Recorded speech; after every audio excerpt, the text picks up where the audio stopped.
Hello YouTube, this is David, Team Ponycorn. No, you haven't seen me in a while. Been busy. I went to Warped Tour.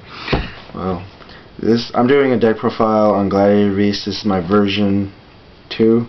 I know that was weird. I've had a lot of help on my locals trying to fix it because I've had this problem of dying mid-duel. One person in particular, a YouTube buddy of mine, End of Chaos 22, he's been particularly helpful. Check out his page, he's a pretty good player.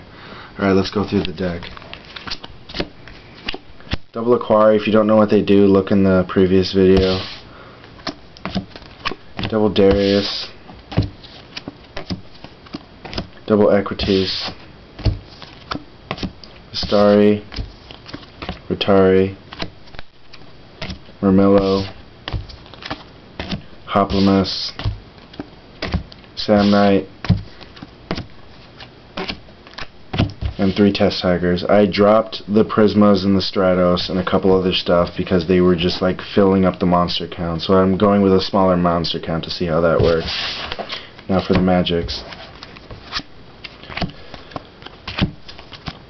3 Glad Proving Grounds. I dropped the Respite because I'm not running Secutor, and 9 times out of 10 that's a dead card in my hand, so I'm going with these to plus off of.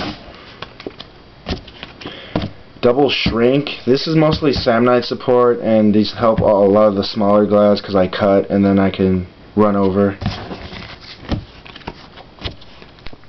Double Smashing, that's just a staple for a lot of stuff.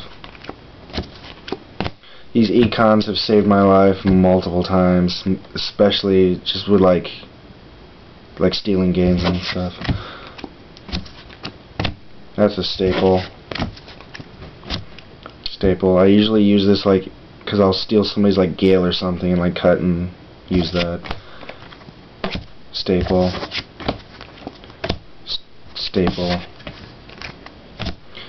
Alright, I'm going to explain this.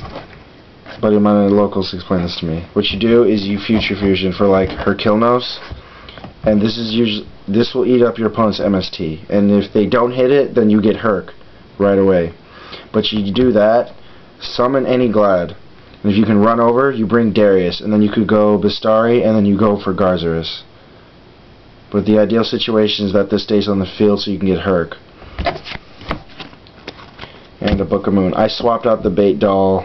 Unfortunately, Bait Doll's past its prime. A lot of people know how to get around it now, so I put a book. Alright, now for the traps. 3 War Chariots, obviously. Triple Trap Stun, I'll explain that why later.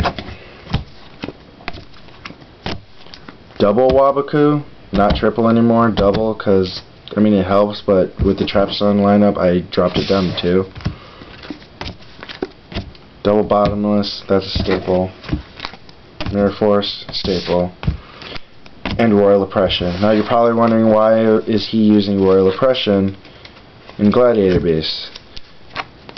It's because of the trap stuns. What you do is you trap stun on your turn, do all your tagging and stuff, and then at the end of your turn, Royal Oppression is live again. It's a lockdown card for your opponent, because a lot of meta decks these days special summon.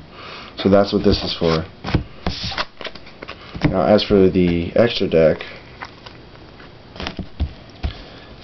3 Hercs.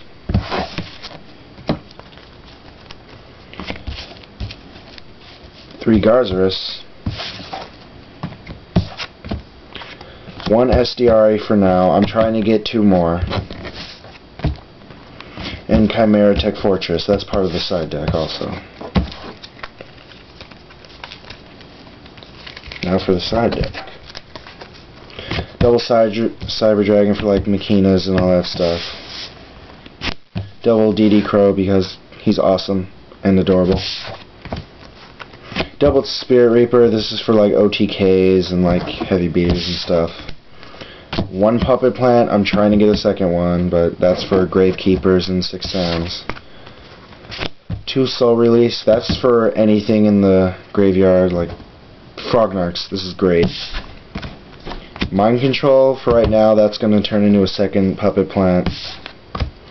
Divine Wrath, I have 1, I'm trying to get a 2nd one. A Dust Tornado, just a little extra magic control, but that's going to be a Divine Wrath soon. And Maleficent, Maleficent Catastrophe, because that's extra magic control, and it activates on my opponent's battle phase, so it just like hits them where it hurts. Alright, so that's my Gladiator build version 2. Comment, subscribe, all that other YouTube stuff. Thank you End of Chaos 22. If you've never seen any of his stuff, check it out. He's a really good player and he knows what he's doing. This is Team Ponycorn. We're out.